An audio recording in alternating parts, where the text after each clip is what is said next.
Malam pergantian tahun atau momentum tahun baruan kata orang-orang selalu menjadi perdebatan tahunan antara halal dan haram dalam pandangan hukum.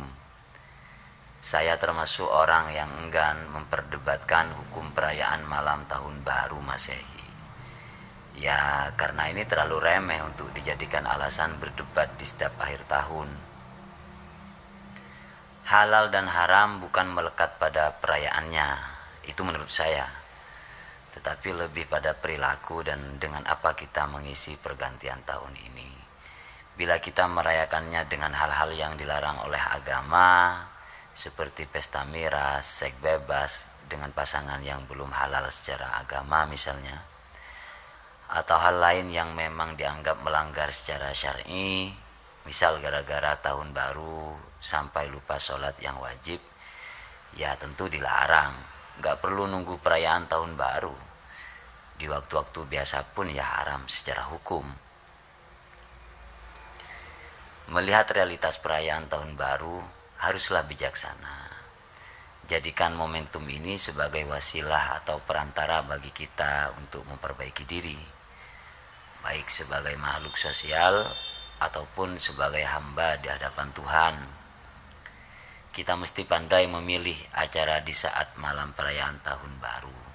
Lakukan apa saja yang bermanfaat dan yang tak dilarang oleh negara dan agama. Bila ada yang bertanya, bagaimana mereka yang menghabiskan waktu di alun-alun atau di tempat keramaian lainnya?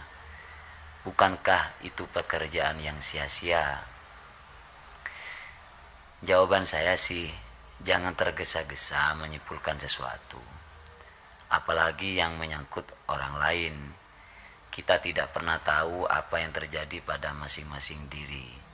Bisa jadi di antara mereka ada sepasang suami istri dan anak-anaknya yang hari-harinya kurang harmonis dengan ekonomi sulit dan menjalani hidup di pelosok, sepi lagi. Lalu suami tersebut demi membahagiakan istrinya rela menabung, menyisihkan hasil kerjanya untuk mengajak keluarga kecilnya jalan-jalan ke pusat kota, keluar dari pelosok rimba itu, demi menyenangkan hati istri dan anak-anaknya yang sudah mungkin sekian tahun tidak mampu membeli kursi bis saat para tetangganya berduyun-duyun setiap musim panen tiba melakukan wisata religi ke 5 makam para wali.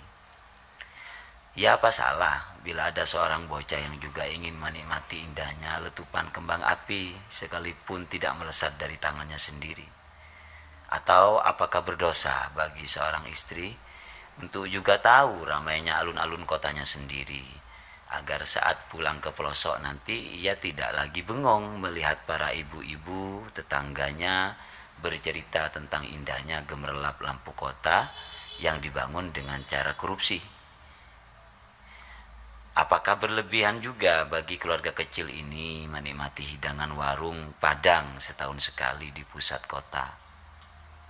Setelah sekian lama mungkin mereka memperkebal imun dengan tahu tempe dan hanya dapat hidangan informasi ragam kuliner di televisi.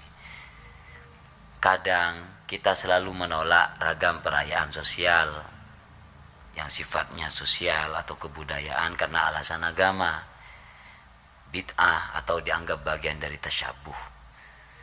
Tetapi di saat bersamaan kita sering saja terjebak pada perayaan prasangka yang sesungguhnya bisa menghanguskan seluruh amal baik kita, seperti halnya api yang bisa melahap kayu bakar. Sekalipun kita tidak merayakan malam pergantian tahun, jangan sampai prasangka kita terhadap mereka yang lalu lalang di jalanan atau yang berkumpul membentuk keramaian justru menjadi beban bagi kita kelak di yaumul hisab.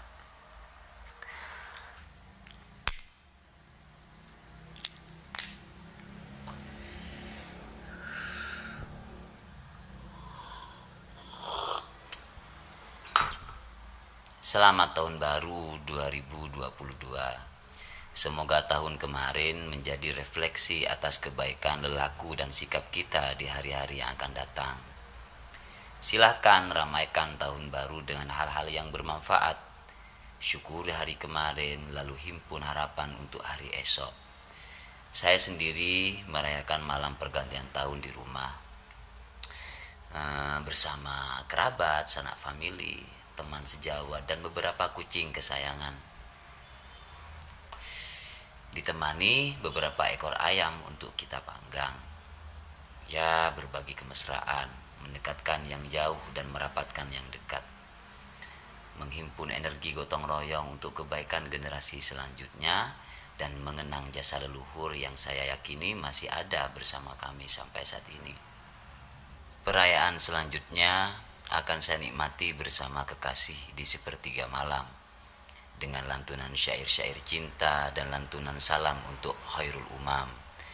Sisanya akan saya pergunakan waktu sebelum fajar untuk menyapa belahan jiwa yang saat ini masih dalam perjalanan mendekat beberapa kilometer menuju pelaminan. Ya, itu saja, berhenti berdebat, jangan diperpanjang lagi urusan tahun baru. Kita semua sama, masing-masing punya cara untuk membahagiakan diri sendiri. Selama itu tidak melanggar aturan dan syariat, saya kira itu wajar.